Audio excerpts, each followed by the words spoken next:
Has the beast from the east left the worms resting in peace? Let's find out.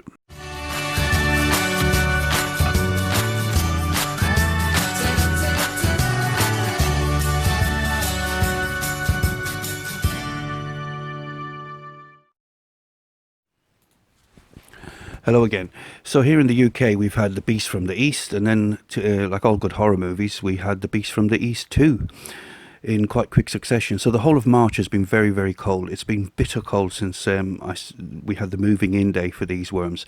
Now they've been outside because I'm not allowed to take worms into the house, and they've been covered with a plastic bag and some cardboard on top, just for a little bit of heat. The plastic is really to stop any rain or sleet getting into the bin. The way this is designed, it tapers down at the bottom, so any moisture, it's definitely not a waterproof bin. Any rain falling will run down and flood the trays. So it needs to be, if it's outside like mine, it needs to be under some sort of cover or the rain will get in. Now you'll notice that this is a case of do as I say, not as I do, because one of the things I always promote is when you stand bins like this outside, you put them standing on cardboard or leaves so that any escapees from the bin will... worms are very energy efficient. If they do, they'll move from an area they don't like, but they won't move very far. They'll expend the least amount of energy possible trying to get away from somewhere they don't like and into somewhere they do like. So if you have cardboard or leaves at the bottom of the bin, that's where you'll find any escapees. It makes it easy to round them up. But there's so few worms in this bin at the moment, escapees wouldn't be an issue. Now you'll notice as well there's not an awful lot of moisture, so this plastic isn't sweating very much, and I think that's mostly to do with the fact that the outside temperature of the bin and the inside temperature of the bin and the outside temperature are very, very close. It's quite mild today compared to how it's been for the previous 3 weeks or so. Now the question was, did the worms survive? And we have our answer. They certainly did. So despite the fact that we've had many, many nights of -1, -2 degrees centigrade, and most days for the last 2 weeks have been hovering around 2-3 degrees, the worms have been absolutely fine from the looks of things. Yep.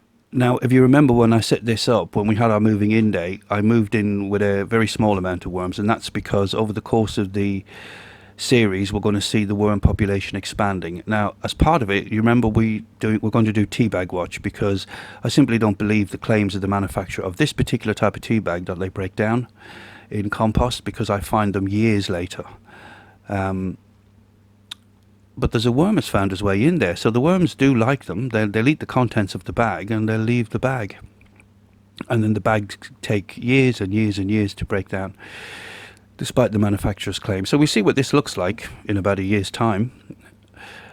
Worms all the way through the bin.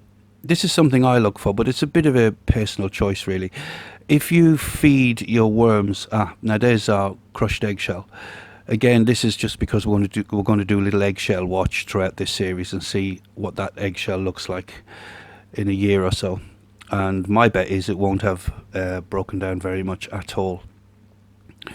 I recommend that you grind up the eggshells in something like a coffee grinder or whatever if you're going to add them to your compost, because that way they'll be more readily available to the worms as grit, and they'll also break down an awful lot quicker and release the nutrients into the vermicompost, which is what you want. There's a couple of slugs there. I think they made their way in on the leaves that I added for a little bit of warmth. Yeah, what I was saying was, if you feed in pockets, which is absolutely fine. And there's our moving in gift of the melon, just with the skin left, and we can see a cocoon there. That's quite a recent cocoon because it's light coloured, so they're reproducing, which is always a good sign. Yeah, if you feed in pockets, then obviously you're going to have one area of the bin with a lot more worms in it than another area than throughout the bin. But I like to see the worms working all the way across the bin, but it's just a personal choice, really.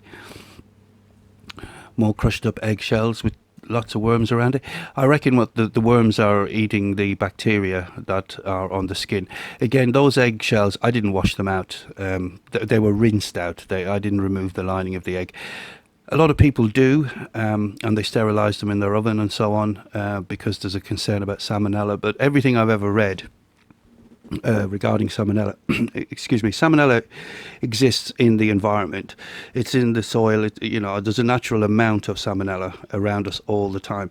And every study I've ever read regarding salmonella in worm, once it's been processed through the worms, it's no higher or lower than what you would normally find in the environment. So it's not something I ever worry about. So there's lots of worms around those eggs eating the lining, the bacteria that are eating the lining.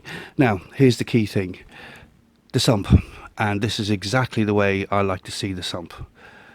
Little to no moisture in it, which means the bin is amply wet for the worms. It's a nice enough moist environment for them to keep them happy, but there's nothing draining into the sump. How long it's going to stay like this, I don't know, because as you know from the introductory video I made, this is a real issue with this type of bin. So you've given me some brilliant suggestions, and over the course of this little series I'm going to try out some different things, because I think once the bin is up and running with quite a large population of worms processing a much larger amount of food, we're going to have issues with this sump. But at the moment, this is exactly the way I love to see a sump, dry. Okay, so the beast from the east didn't see off the worms. They look happy enough. They were lively. There was lots of activity in the bin, and I'll come back to it in 2 or 3 weeks' time for another update. As always, thanks for watching. Take care. Bye for now.